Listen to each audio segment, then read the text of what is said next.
Well, I think we're ready to get started here, and I'd like to welcome everyone and thank you for joining us.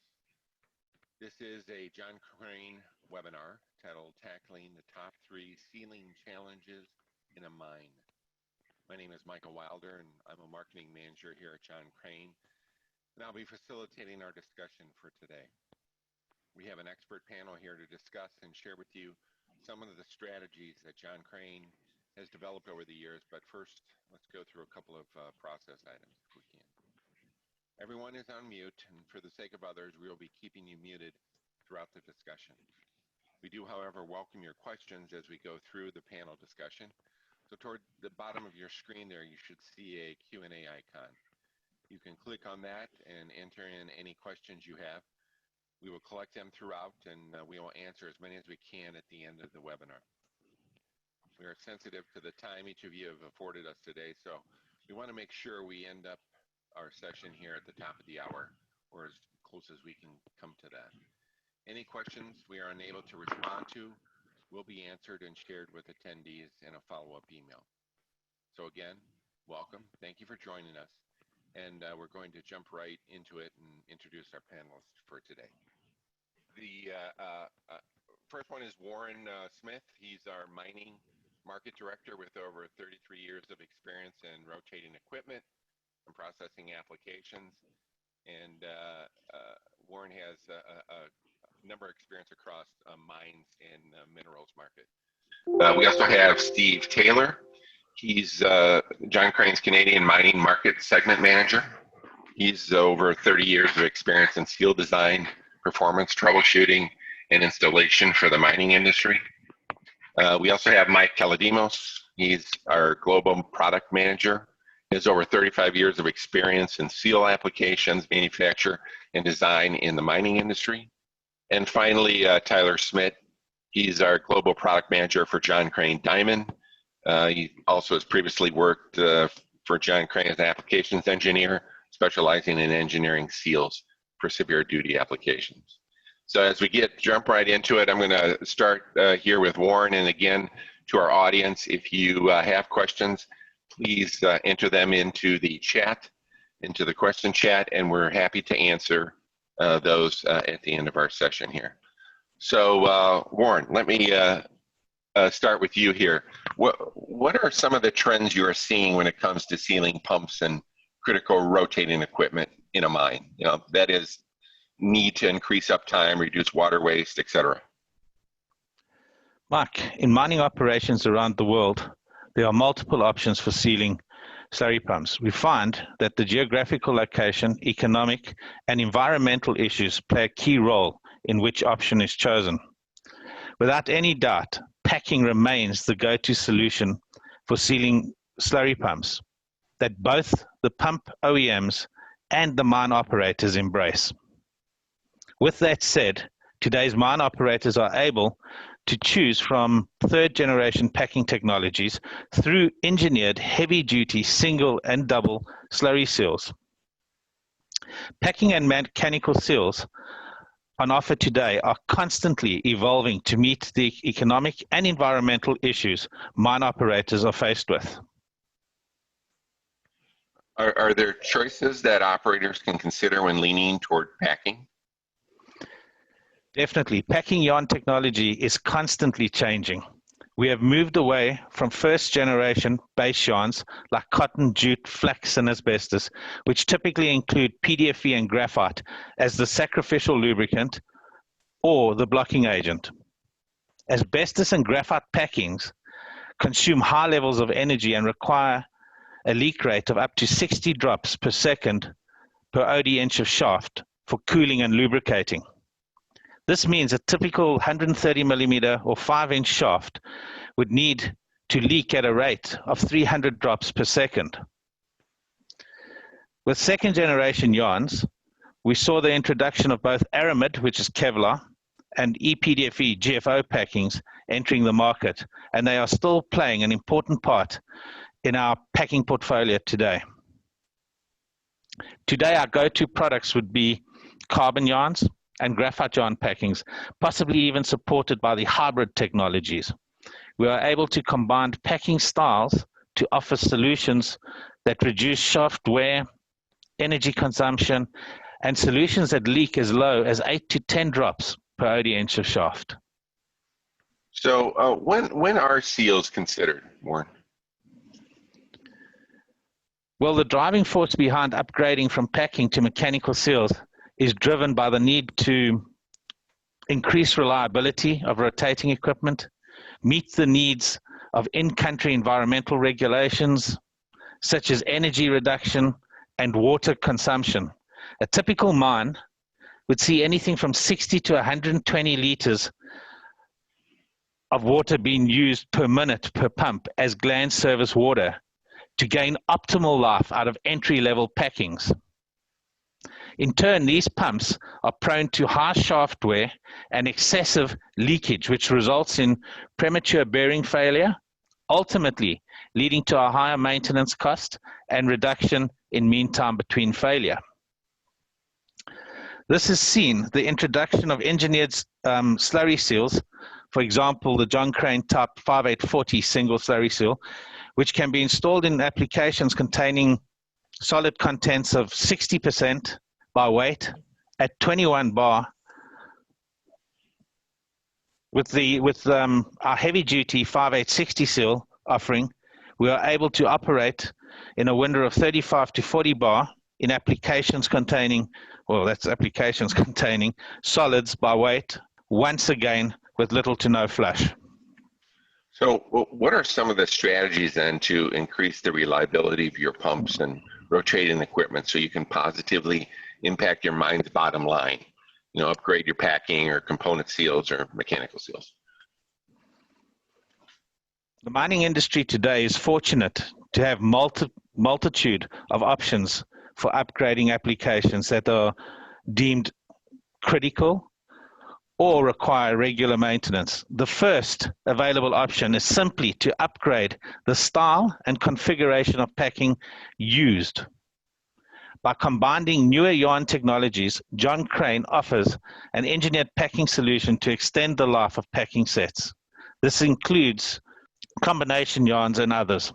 Let's take a look at two examples of packing upgrades in sub-Saharan Africa. The first is a combination packing set, which was used to increase the mean time between failure on a number of tailing pumps at a mine waste dump processing plant.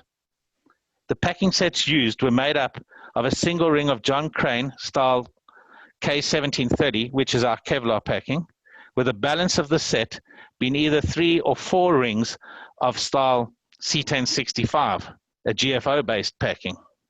This has seen the mine operator go from a mean time between failures of 7 to 14 days to between 30 and 45 days.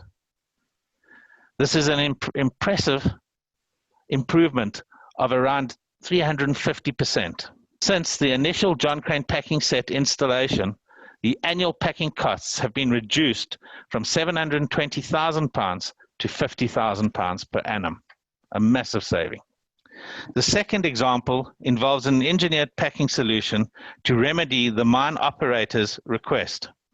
John Crane and 4 other manufacturers were asked to develop and test packings to extend the mean time between repairs of 25 slurry pumps on a titanium mining facility on the east coast of South Africa.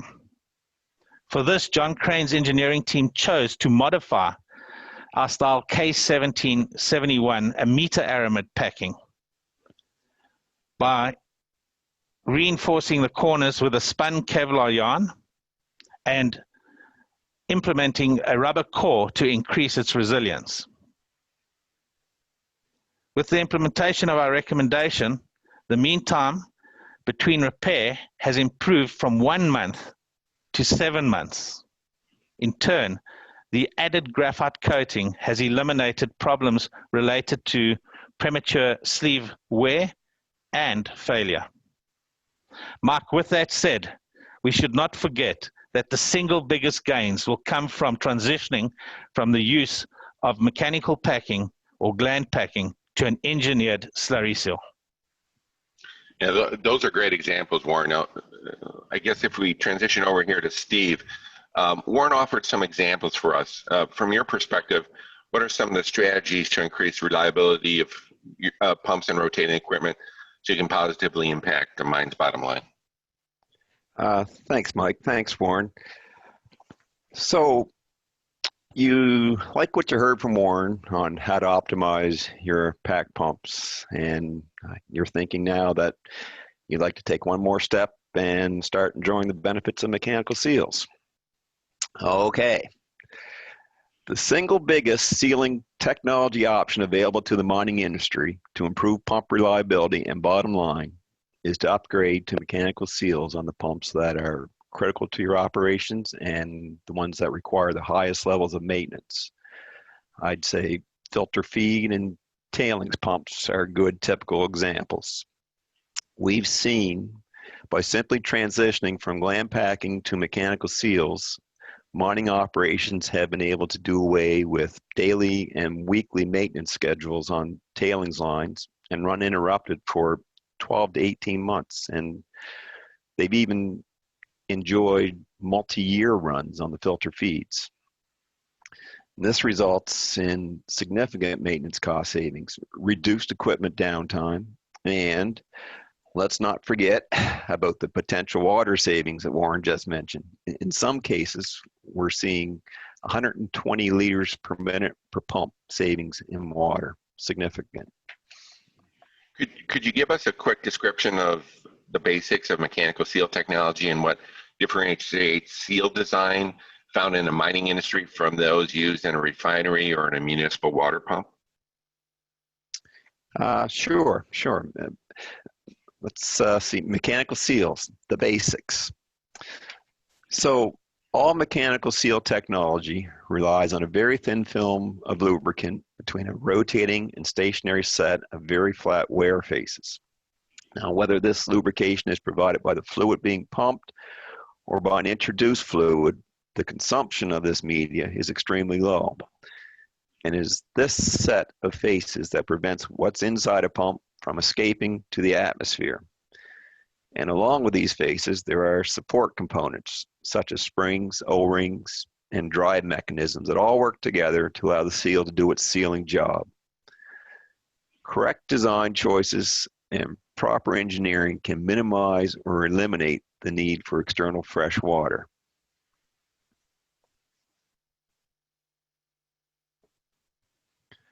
So now we're going to look specifically at slurry seals.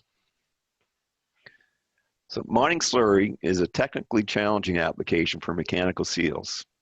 That's probably a rather large understatement. Key factors we need to address before settling on a final seal system design are the solids percentage in your slurry, particle hardness, particle size.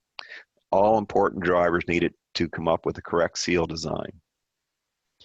John Crane employs a lot of design features in our slurry seals that are specifically meant to give our seals the reliability and ruggedness required by unique mining conditions. Seal face designs are optimized to handle a lot of abuse in rough operating conditions. We use premium grade silicon carbide face material as a standard, or an advanced silicon carbide that uses controlled density material that is very good at scavenging water out of the slurry to keep the faces lubricated in poor conditions. Heavy-duty drive mechanisms give the positive torque transmission that these demanding applications require. And we also use low modulus springs to give up to 8 millimeters or almost 3/8 of an inch axial tolerance. Big numbers. And they're positioned within the seals so that they are protected from the product.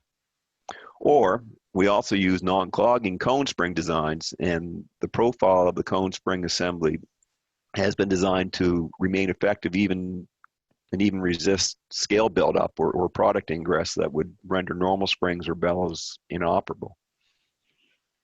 Now, Steve, in considering this transition from packing to end face seals, what should the user expect? How is that change executed?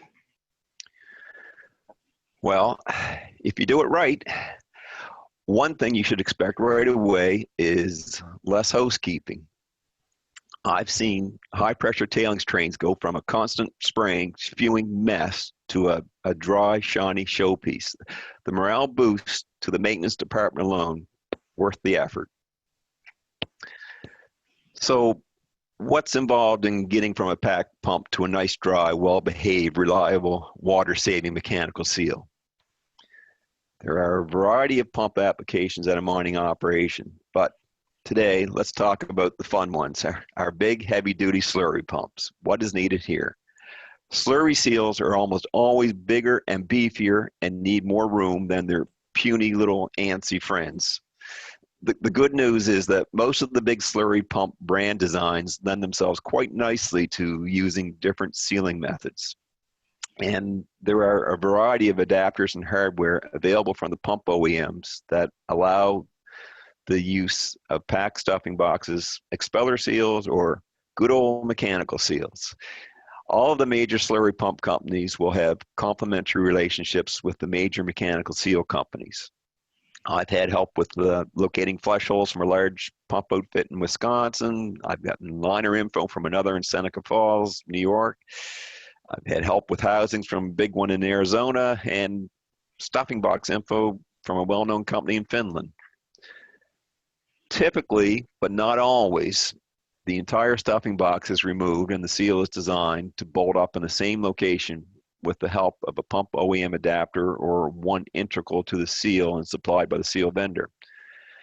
This is usually quite turnkey, but if you run into something odd, your seal technical rep will take field measurements and most likely get their engineers in touch with the pump company engineers and come up with a plan. So when switching to mechanical seals, are there any special considerations that we need to address with regard to the pump hardware? Well, the true pump hardware experts are, of course, the pump OEMs, and this is where a healthy working relationship with these companies proves its worth. I have made a few general observations with regard to how slurry pump design may affect mechanical seal performance. One in particular is sleeve material. It's standard practice to replace the old worn packing sleeve when you're converting to a mechanical seal. Just make sure that your seal supplier cares about your sleeve material. Trying to attach your nice new seal to a high chrome, super hard pump sleeve with soft stainless set screws is a recipe for disappointment. Another understatement. The most rugged, high-tech seal is no good to you if it's not going to hang on for the ride. High-pressure applications in particular equal high thrust. For your mechanical seals, you need to get a grip. Slurry pump liners, the wear liners. A lot of slurry pumps allow for an open or closed liner in the area between the mechanical seal and impeller. Which one is preferential with regard to seal reliability varies depending on the specific seal and application. Physical space requirements, erosion effects, heat removal, water use, these are all factors that need to be discussed between the mine and the pump OEM and the seal manufacturer. Impellers, back pump out vanes or no back pump out vanes. Usually your seal would rather that you use an impeller without back pump out vanes, but the importance of this choice, again, depends on specific applications. Have the talk. That three-way healthy relationship with the mine experts, the pump OEM, and the seal people, very important. So what should we be aiming for as far as equipment conditions go, and how about dealing with impeller adjustments? Well, it's recognized that a typical seal spec can be pretty fussy, we admit. And when this comes up around equipment conditions and run-out checks, we also recognize that slurry pumps are rugged beasts that expect their neighbors to be as tough as they are. So there is, fortunately, a happy medium. Slurry seals are tougher and more forgiving than their thoroughbred refinery seal cousins.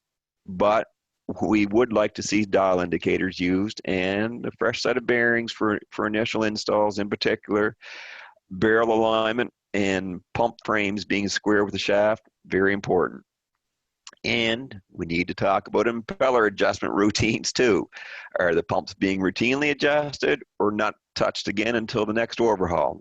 Well-designed slurry seals can handle a lot of impeller adjustment, but it's important to know about before settling on a final seal design. So then are there considerations to be taken with regard to what water source the mine will be using, if any? Very good question. Well, goal one is to reduce water use, preferably to zero. But many times we do need at least a little to maximize seal reliability. So part of the seal application procedure is finding out upfront, definitely not on the day of install, what water, if any, is available and how reliable it is. Are we going to be using processed water? Are we going to use reclaimed water, raw water, filtered water, potable water? Are there dedicated flush water pumps, or will we be using a plant-wide water system that drops 20 psi every time someone uses a hose? Or should we go with a standalone system supplied with the seal? Different designs and materials have different needs, but tell us what you have and we'll find a way to accommodate it.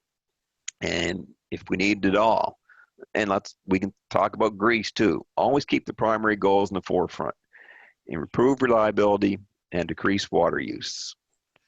So I guess finally, what seals are we talking about here?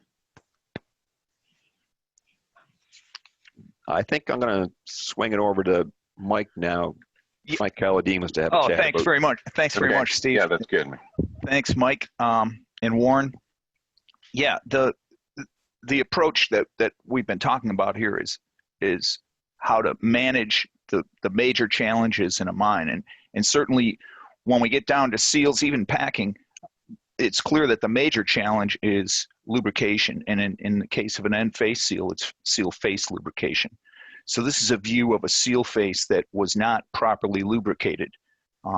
As Steve mentioned, water conservation efforts have led to more demanding applications for seals, and this is an example of how that seal can fail as a result of poor seal face lubrication.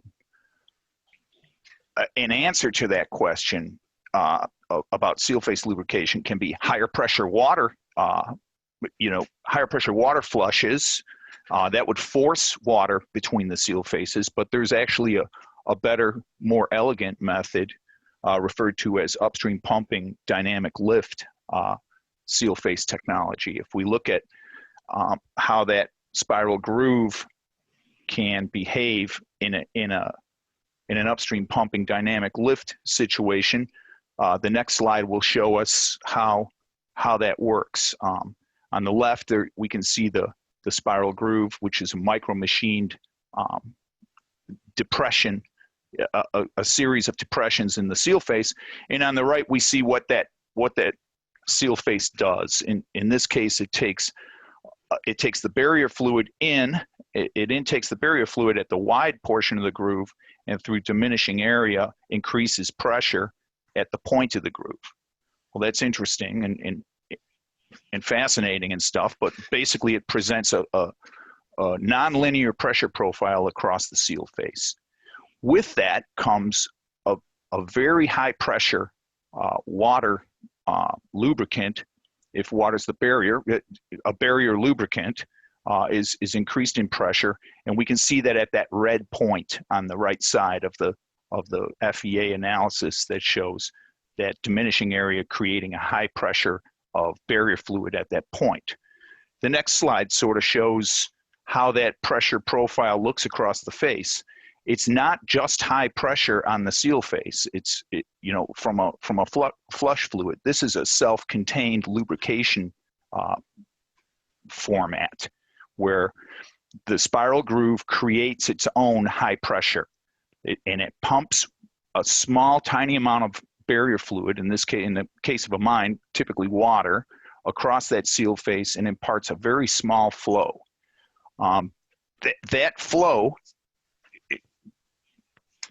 precludes the contamination of the seal face from slurries, or in the case of common mining applications from tailings. The next slide is actually an animation slide, and this is sort of a water droplet view. This will be a water droplet view of the barrier fluid passing through a dynamic lift upstream pumping seal. So the important thing to keep in mind here, the takeaway, is the water inside the seal is at low pressure, probably about 20 psi. We can see that lower barrier pressure is much lower than the process pressure. In many cases, it's a fraction of the process pressure. But the spiral grooves, you'll see here, take in that water, force that pressure to increase, and create a tiny flow of clean water across the inboard face. So what this does is really address, there's our nonlinear pressure profile. What this does is really address this key feature of mine sealing reliability, and that is lubrication and seal face, cleanliness and hygiene. So the fluid film thickness in the case of water is much more viscous than a non-contacting fluid like air or nitrogen, where other non-contacting seals have been applied. This is the same basic technology, however, used with a much more viscous barrier fluid. So if we switch to the next slide, we can see how that is arranged. And the preferred arrangement of this spiral groove technology in a slurry seal presents the spiral grooves on the inboard side of the seal. And on the outboard side of the seal, we can see a conventional contacting seal running in water, low pressure water, probably 20 psi water. So its sealing challenges are very, very minimal. And it has a pumping ring on the OD of it. So it forces some of that barrier water down under the inboard of the inboard seal, under the ID, the inside diameter of the inboard seal. So that red face on the inboard side is running against a green face, and the green face is representing the mating ring, and that's the part with the spiral grooves on it. As that shaft rotates, those spiral grooves create that pressure and force a tiny amount of water, probably 1/100th of the water use of a conventional seal, inboard among the pumpage. So what this addresses directly is seal face wear.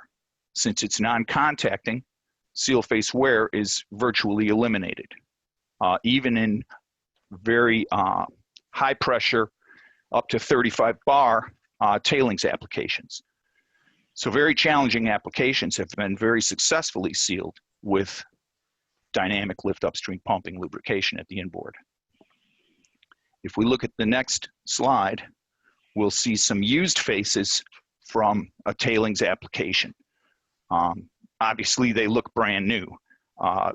They are operating, keep in mind, in 20 psi clean water. And at the point of the groove, the pressure is much, much higher. But basically, the whole seal is operating in a low pressure barrier, and it creates its own seal face lubrication. So we deliver that water through a very simple system. The next slide shows a very simple water delivery system. This is one that is completely unpressurized. So we're just operating on the head pressure of that stainless steel box full of water, which feeds the seal. And the seal uses that low pressure water. The grooves pump it to a much higher pressure into the process. So as the grooves rotate, they create their own pressure. This is a very simple system. This system can also be delivered as a pressurized system. So where we encounter much higher pressures, we can pressurize that water up to whatever is required, up to probably about 100 psi, if we're pumping against a very, very high pressure. But the system addresses the most I think the most common problem in mining applications, and that's seal face lubrication and wear.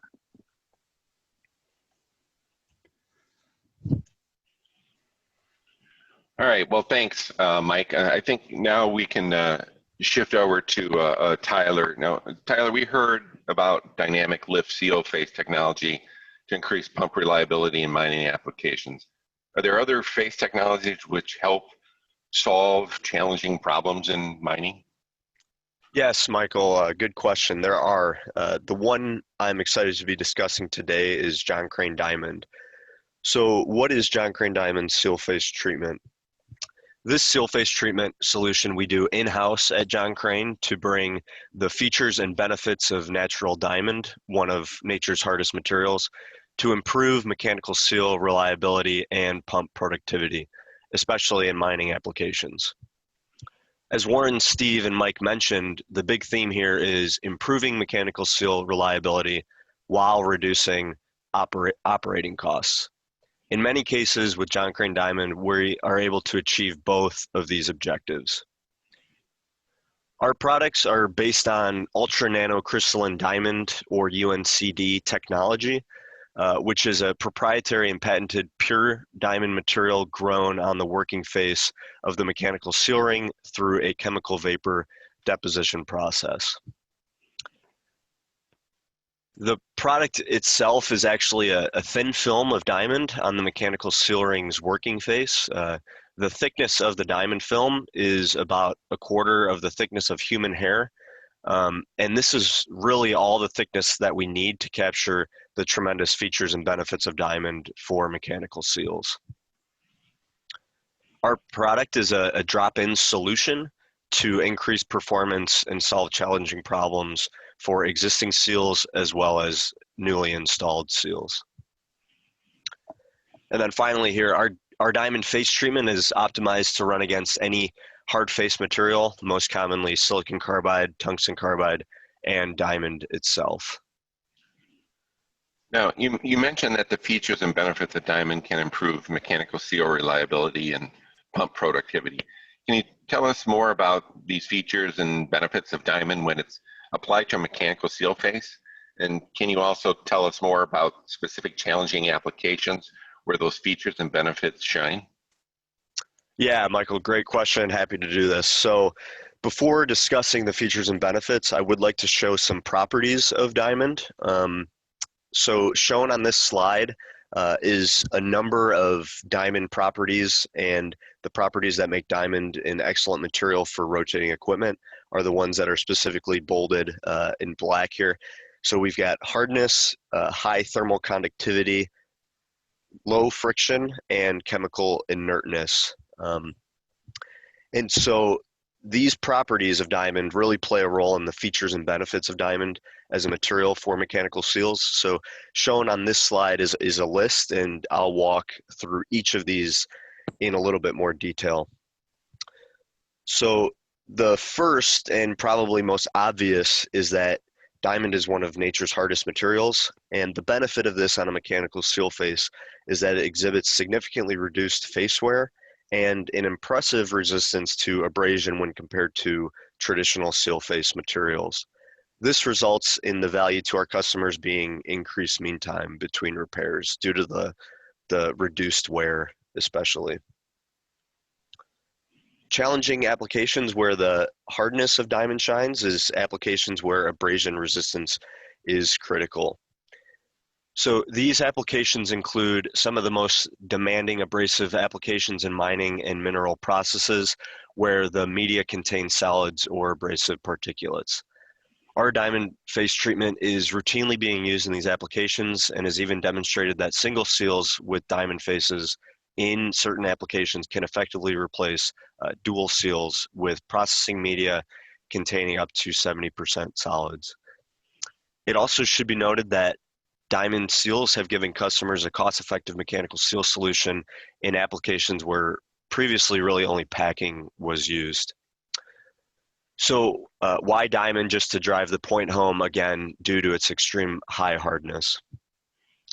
Note here that, as I mentioned, our diamond is optimized to run against any counter hard face. However, when using diamond as a solution to challenging slurry applications, we do recommend using diamond versus diamond on both seal faces so that you get the benefits of diamond's abrasion resistance. To build on this point, shown here on this slide are some textbook examples of face damage from abrasive wear on traditional seal face materials. This wear happens on all varieties of traditional seal faces, and so if you ever see an application where this is happening, this is a great time to consider using John Crane Diamond as a solution. So can you provide some specific application examples of where John Crane Diamond has been utilized in mining applications as a solution to a challenging abrasive slurry application? Yeah, glad to do that. So I'll go over two really quite amazing examples where diamond has performed well in slurry applications. The first is an abrasive mining slurry application. The process fluid of this application is an extremely aggressive mining fluid, pumping 50 to 70% solids. And the other thing to note here is that it's on very large pumps with shaft sizes ranging from 160 to 250 millimeters.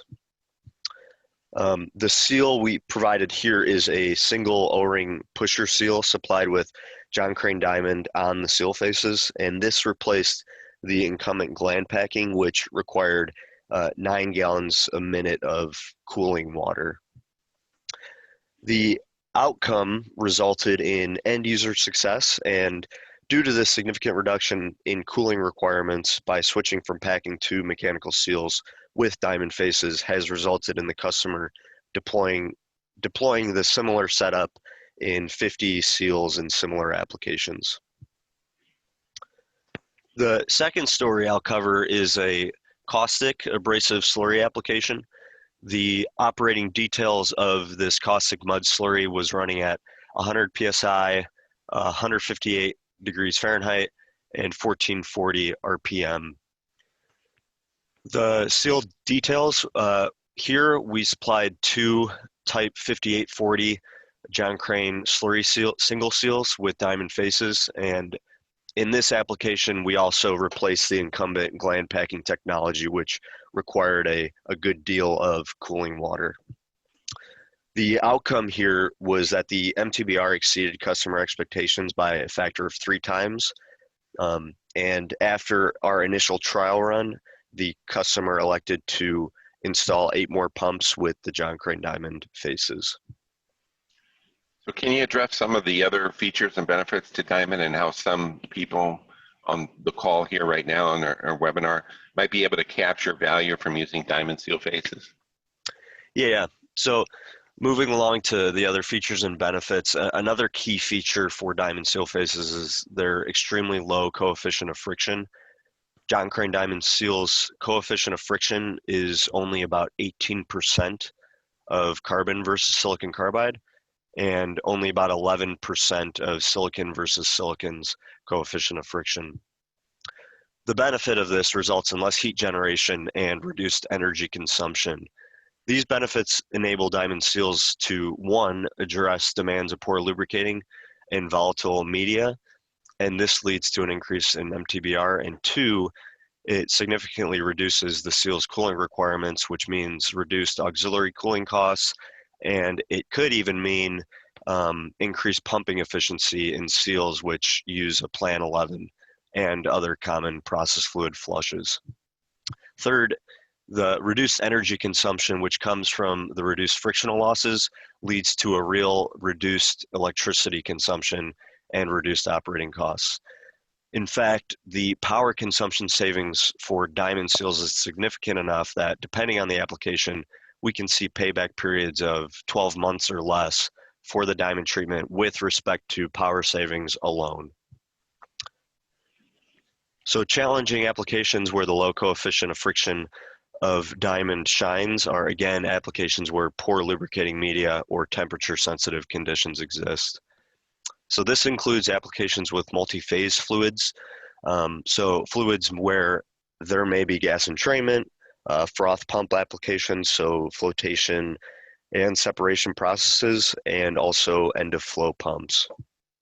In these applications, the low friction of diamond, and the reduced heat generation means that the fluid may stay a liquid longer, giving the seal faces more lubrication.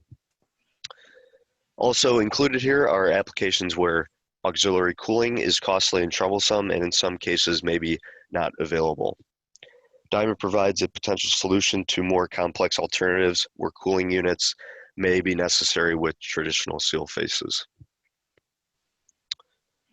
And so again, shown on this slide are some more textbook examples of face damage. The damage shown here is specifically from poor lubrication on the seal face. These failure mechanisms are typically referred to as heat checking, and this commonly results in increased leakage for the seal. Furthermore, sometimes enough heat is generated with traditional seal faces which cause secondary elastomer seals, so O-rings, to overheat and be compromised, which could result in failure for the seal as well. Whenever face damage like this is apparent, this is a great time to consider using John Crane Diamond as a solution.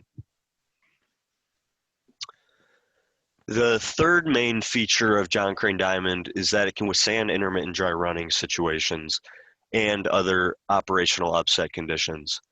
This is one of the biggest areas where we see diamond used as a solution, and the benefit of diamond being resistant to operational upsets leads to more predictable lifetime as well as an increase in MTBR for the seal.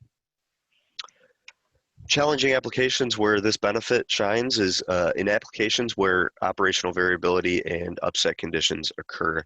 So shown here on the slide is a graphic of market research completed, which shows pump failures by component. On the left side of the graphic, you will see that mechanical seals account for more than 2/3 of pump failures. And if you look and take a deeper dive on the right side of the graphic, you'll see that a substantial amount of these seal failures and pump failures stem from operational issues. These are often unscheduled events running the seal outside of the design envelope or from other unintended variations in the operations. The applications here, again, just to drive it home, would include intermittent dry running, commonly seen where pumps start and stop, and can occur in applications like loading pumps, transfer pumps, and batch pumping processes. Other applications would be a very minor cavitation and other unintended operational conditions. So why diamond here? This is due to the design of the surface metrology and the extreme hardness of diamond. The texture and the hardness of diamond reduces seal face damage during these extreme conditions, and depending on the excursion, the diamond treated seal may continue to be fully functional, where a non-diamond treated seal might have catastrophic damage and would require a repair or replacement. And then the last two main features that I'll run through quick here is the next one is that diamond exhibits extreme chemical resistance, which means it's suitable for acids and bases, which may be used in some mineral processing applications. Diamond is highly inert in both acids and alkaline environments and improves the chemical resistance and overall life of mechanical seals beyond the capabilities of silicon carbide. And then finally, our diamond product is optimized to run against any hard counterface, as I mentioned previously, most commonly silicon carbide, tungsten carbide, and diamond. And this benefit of increased material options leads to an optimized ROI for our customers. Can you tell us more about the current availability of John Crane Diamond product? Yeah, so as mentioned previously, our John Crane Diamond product can be used as a drop-in solution to increase the performance of many of our widely used seal families. We are maintaining a significant inventory of diamond-treated rings in both the US and Europe for the Type 5600 universal cartridge seal family. These seals are commonly used in the ANSI pumps, which Steve had briefly mentioned earlier. Additionally, diamond-treated seal faces are readily available for most John Crane family of seal products, including the mining-centered products such as our 5800 slurry seal family, so the Type 5840, 5860, and 5870, as well as our Type 586 slurry seal. And then finally, the next few seals shown here, like the Type 48 family, the Type 48 VBF boiler feed water, and other high-performance sealing solutions. This may not necessarily belong in a mining webinar. However, this I'm showing here as a testament that the product is intended to run in many of our customers' most rigorous applications. Great, thanks, Tyler. And that concludes our discussion for today. I want to thank our panelists, and I think we can open it up now to questions from our audience. And we'll take a couple questions here that I see, and we'll just go through them one by one. And as I mentioned earlier, we will be happy to answer your questions. We'll follow up with an email if we run out of time here. Okay, yeah, so Mike, I can take the wheel on some of these questions that we've got.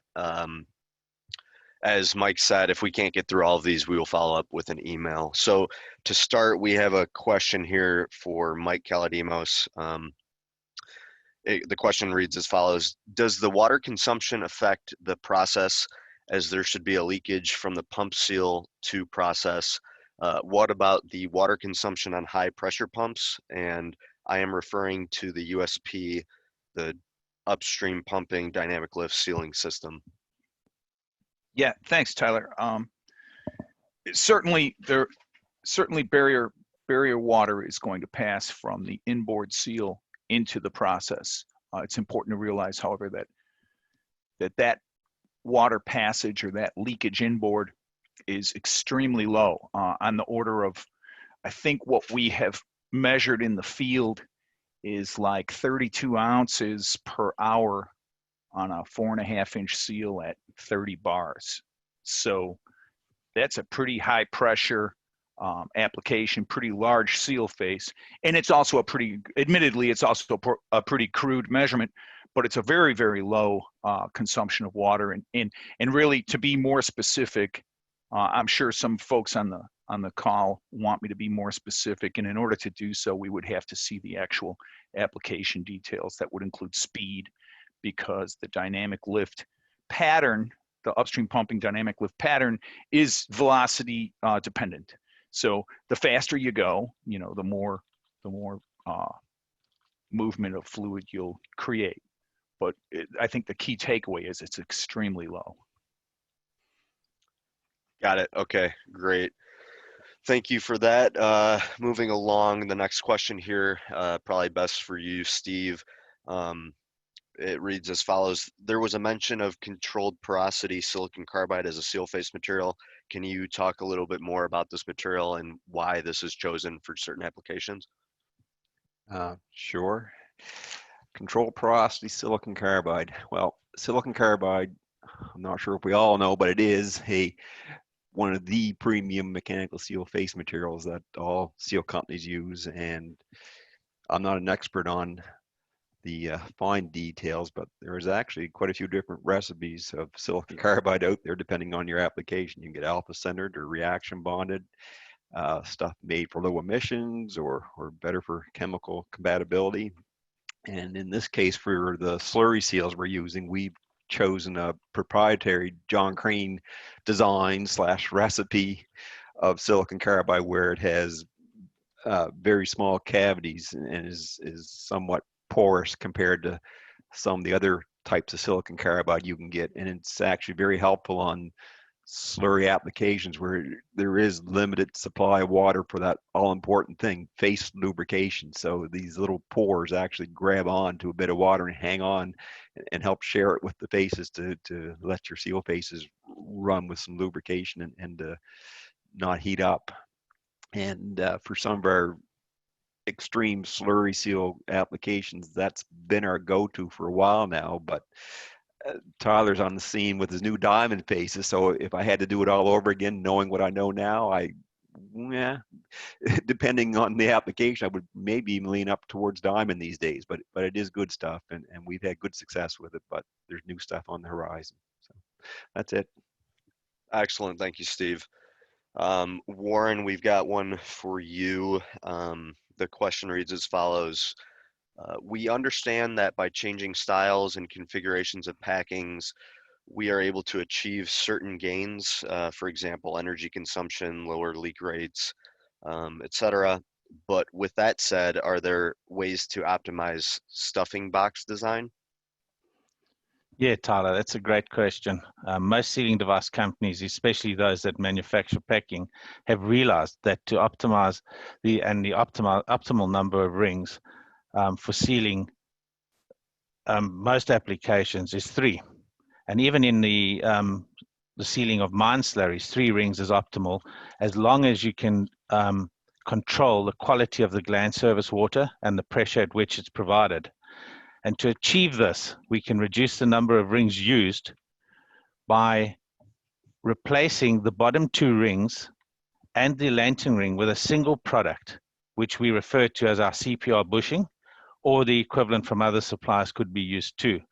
And in turn, to maximize the life of the equipment, you would use the CPR bushing combined with a high-end packing product, and you'll obviously reduce the total cost of ownership by redesigning the stuffing box. So in other words, what I'm saying is you're replacing the bottom 2 rings of packing by adding a bushing in, which incorporates the lantern ring into a single product.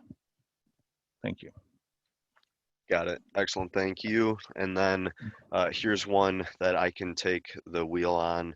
The question reads as follows. I have heard about diamond seal faces from other seal manufacturers outside of John Crane. What makes John Crane diamond seal faces different from other seal suppliers? So that's a good question, and I'll try to answer that as best I can. There's 4 main things that I would say differentiate our product. The first being that our product is processed in a manner that results in an interface, the interface between the diamond and the underlying silicon carbide substrate. That interface is actually stronger. So the adhesion of the diamond to the underlying silicon carbide substrate is stronger than the intrinsic strength of the silicon carbide itself.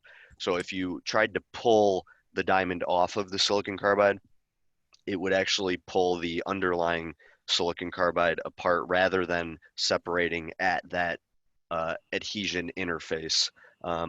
This is something that we see with our products, and we can't say the same for other vendors' products. The second thing that makes ours unique is that we've optimized the face, and as I touched on this in the webinar, we've optimized our face so that our diamond can run against other common hard face materials. Other vendors we have seen require both rings to be diamond typically, and so this gives us a benefit for applications that maybe aren't abrasive and you don't need both faces to be diamond. You're looking to use it as a solution for poor lubricating fluid. You'd be able to run diamond versus silicon carbide, which would increase your return on investment. Third, I would say that our John Crane Diamond treatments do not require significant runtime or run-in time as our competitors do, and we don't have as high of a leak rates as we typically see with our competitors' diamond offerings.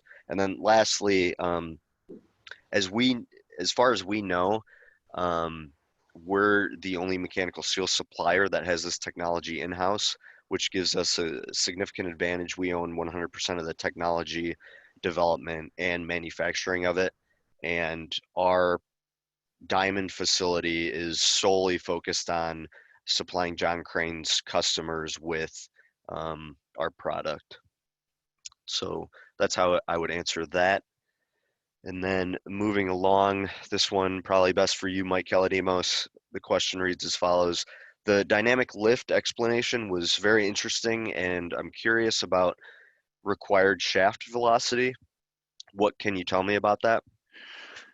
Yeah, that's really a good question, and it's often kind of underserved question when people talk about dynamic lift or these various patterns on faces.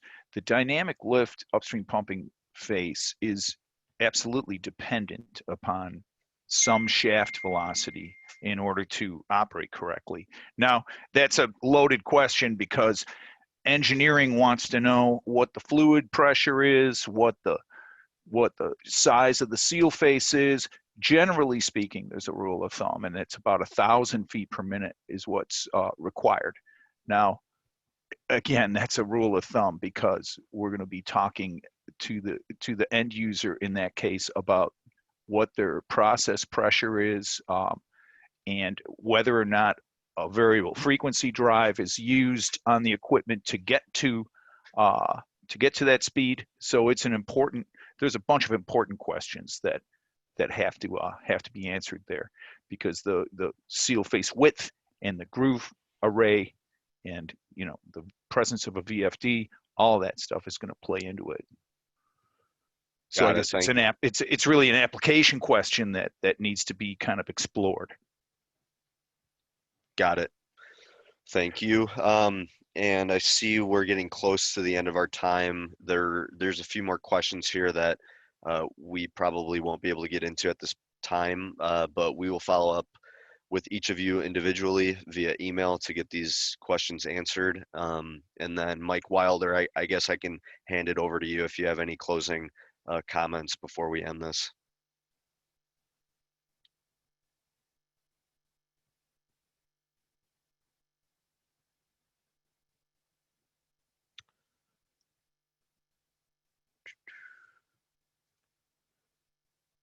Mike, are you there? Yep. Yeah, I actually have to unmute myself. So, no, thanks, Tyler.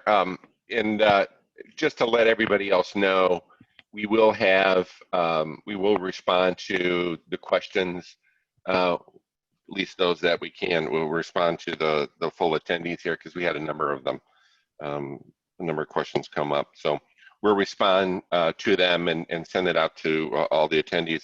As well, just so you know, we will have the recording available. So if you want to go back and check it out, I know I apologize. I had some audio issues at the very beginning here, but you didn't miss any of the real important content. Just my introduction and thank you and welcome. But the recording will be available online. And we will send the attendees a link to that when that is available, and we will and please share that link to your colleagues as well. We'd be happy to have that shared around. So again, I just want to thank everyone. We're going to be cognizant of everyone's time and want to make sure that we get you off at the top of the hour. Again, thank you and appreciate your participation.